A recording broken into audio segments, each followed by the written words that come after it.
സമാന്തര ശ്രേണിയിലെ രണ്ടാമത്തെ ചോദ്യമാണ്. ചോദ്യം ഇങ്ങനെയാണ്: ചില സമാന്തര ശ്രേണികളിലെ രണ്ട് നിശ്ചിത സ്ഥാനത്തുള്ള പദങ്ങൾ ചുവടെ തന്നിട്ടുണ്ട്. ഓരോ ശ്രേണിയുടെയും ആദ്യത്തെ 5 പദങ്ങൾ എഴുതുക എന്നുള്ളതാണ്.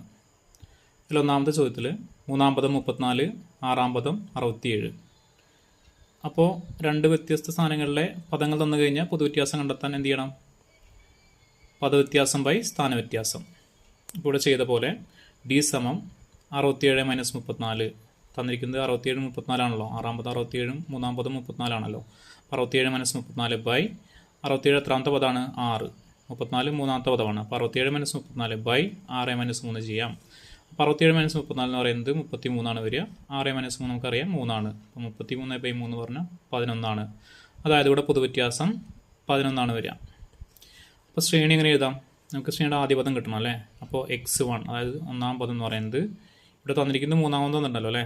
അപ്പോൾ 3-ാം പദത്തിൽ നിന്ന് 2 പൊതുവ്യത്യാസം കുറച്ച് നമുക്ക് ആദ്യ പദം കിട്ടും. അപ്പോൾ 3-ാം പദം എന്ന് പറയുന്നത് ഇവിടെ 34 ആണ്. 34 മൈനസ് 2 ഇൻറ്റു 11. 34 മൈനസ് 22. 34 22 പോയി കഴിഞ്ഞാൽ എത്ര വരും? 12 വരിക. ആദ്യ പദം 12. അപ്പോൾ ശ്രേണി എങ്ങനെ എഴുതാം? ആദ്യ പദം 12, പിന്നെ 11 കൂട്ടി എത്ര വരും? 23. വീണ്ടും 11 കൂട്ടി കഴിഞ്ഞാൽ 34. വീണ്ടും 11 കൂട്ടിയാൽ 45. വീണ്ടും 11 കൂട്ടിയാൽ 56.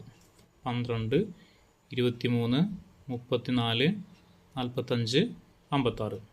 ഇങ്ങനെയാണ് ആദ്യത്തെ ശ്രേണി വരിക. ഇനി രണ്ടാമത്തെ എങ്ങനെ വരും? 3-ാം പദം 43 ആണ്. 6-ാം പദം 76 ആണ്. ഇതിൽ മനസ്സിലാക്കേണ്ട വേറൊരു കാര്യം, ഇപ്പോൾ ഈ ഒന്നാമത്തെ ചോദ്യത്തിൽ നമ്മൾ ആദ്യ പദം കണ്ടെത്താൻ 3-ാം പദത്തിൽ നിന്ന് 2 പൊതുവ്യത്യാസം കുറച്ചപ്പോഴാണ് നമുക്ക് ആദ്യ പദം കിട്ടിയത്. നമുക്കിവിടെ 6-ാം പദം തന്നിട്ടുണ്ട്. അപ്പോൾ ഇവിടെ ചെയ്ത പോലെ 1-ാം പദം കണ്ടെത്താൻ എന്ത് ചെയ്താലും മതി. 6-ാം പദത്തിൽ നിന്ന് 5 പൊതുവ്യത്യാസം കുറച്ചാൽ നമുക്ക് 1-ാം പദം കിട്ടും. ഓക്കെ, പക്ഷേ ഞാനിവിടെ ചെയ്തിരിക്കുന്നത് 3-ാം പദത്തിൽ നിന്ന് 2 പൊതുവ്യത്യാസം കുറച്ചിട്ടാണ് ഇവിടെ ആദ്യ പദം കണ്ടെത്തിയിരിക്കുന്നത്. ഓക്കെ, ഇനി രണ്ടാമത്തേൽ 3-ാം പദം 43, 6-ാം പദം 76 ആണ്. അപ്പോൾ ഡി കണ്ടെത്താൻ എന്ത് ചെയ്യണം? ഡി എന്ന് പറഞ്ഞാൽ 76 മൈനസ് 43 ബൈ 6 - 3. ഇപ്പോൾ ഡി എത്ര വരും? ഡി 33 ബൈ 3 11 വരും. ഓക്കെ, അപ്പോൾ പൊതുവ്യത്യാസം 11 കിട്ടി. ഇനി നേരത്തെ ചെയ്ത പോലെ ആദ്യ പദം കണ്ടെത്താൻ എന്ത് ചെയ്യണം? ഒന്നെങ്കിൽ അവിടെ തന്നിരിക്കുന്ന 3-ാം പദത്തിൽ നിന്ന് 2 പൊതുവ്യത്യാസം കുറച്ച് ആദ്യ പദം കിട്ടും. അതല്ലെങ്കിൽ അവിടെ തന്നിരിക്കുന്ന 6-ാം പദത്തിൽ നിന്ന് 5 പൊതുവ്യത്യാസം കുറച്ച് 5d കുറച്ച് കഴിഞ്ഞാൽ 1-ാം പദം കിട്ടും. അങ്ങനെ 1-ാം പദം കിട്ടിക്കഴിഞ്ഞാൽ അതിനോട് കൂടി പൊതുവ്യത്യാസം കൂട്ടി എഴുതിയാൽ നമുക്ക് ആദ്യത്തെ 5 പദങ്ങൾ കിട്ടും. ഞാനിവിടെ പൊതുവ്യത്യാസം കണ്ടുപിടിക്കുന്ന സ്റ്റെപ്പ് മാത്രമേ ചെയ്തിട്ടുള്ളൂ, ബാക്കി നിങ്ങൾ ചെയ്യാം. മൂന്നാമത്തത് 3-ാം പദം 2, 5-ാം പദം 3. അപ്പോൾ പൊതുവ്യത്യാസം എന്ത് വരിക? 3 - 2 ബൈ 5 - 3. അപ്പോൾ 1/2 പൊതുവ്യത്യാസം വരിക. അപ്പോൾ 1/2 പൊതുവ്യത്യാസം വരും. ഓക്കെ, അപ്പോൾ അതിൽ ശ്രേണി എങ്ങനെ വരാം? ഇവിടെ 3-ാം പദം 4, 5 പദങ്ങളുണ്ട്. അപ്പോൾ അതിൽ 3-ാം പദം കൊടുത്തിരിക്കുന്നത് 2 ആണ്. അപ്പോൾ 1/2 കൂട്ടുമ്പോൾ നമുക്ക് 2.5 എന്ന് എഴുതാം. 2.5 3.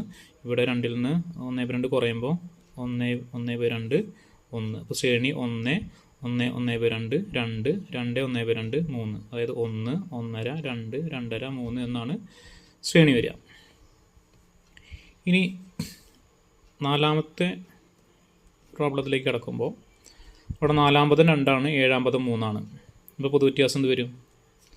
3 - 2 ബൈ 7 - 4. അപ്പോൾ 1/3 ആണ് പൊതുവ്യത്യാസം വരിക. അപ്പോൾ ശ്രേണി എങ്ങനെ എഴുതാൻ പറ്റും? നമുക്ക് 1-ാം പദം എഴുതണമെങ്കിൽ അവിടെ തന്നിരിക്കുന്ന 4-ാം പദമാണല്ലോ അല്ലേ. x4 നിന്ന് 3d കുറച്ചാൽ മതി. അതായത് 4-ാം പദത്തിൽ നിന്ന് 3 പൊതുവ്യത്യാസം കുറയ്ക്കുമ്പോഴാണല്ലോ 1-ാം പദം കിട്ടുന്നത്. അപ്പോൾ x4 ഇവിടെ എത്രയാണ്? x4 എന്ന് പറയുന്നത് 2 ആണ്. 2 മൈനസ് 3 ഇൻറ്റു പൊതുവ്യത്യാസം 1/3 ആണ്.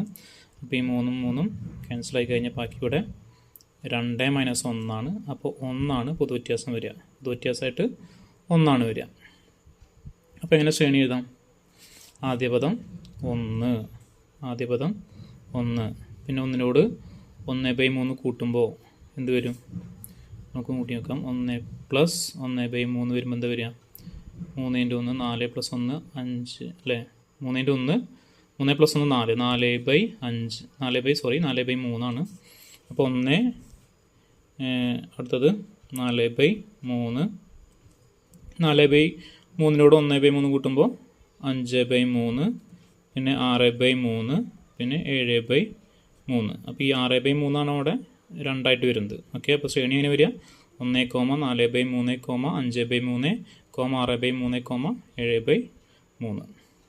ഓക്കെ, ഇനി അഞ്ചാമത്തേത് എന്താണ്? ഡി വരിക.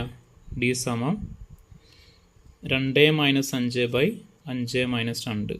അപ്പോൾ -3/3 -1 പൊതുവ്യത്യാസം വരിക. -1 പൊതുവ്യത്യാസം വരിക.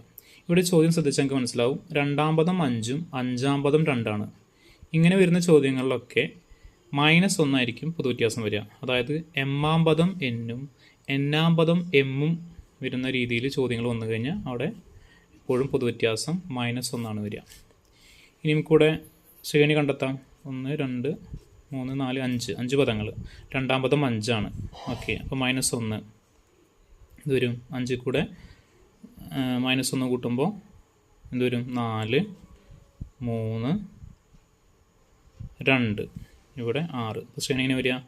6, 5, 4, 3, 2. കാരണം -1 പൊതുവ്യത്യാസം. അപ്പോൾ -1 കൂടി വരുമ്പോൾ 6, 5, 4, 3, 2 എന്നിങ്ങനെയാണ് വരിക. ഇതാണ് ആദ്യത്തെ ഈ ചോദ്യത്തിൻ്റെ ഉത്തരങ്ങൾ.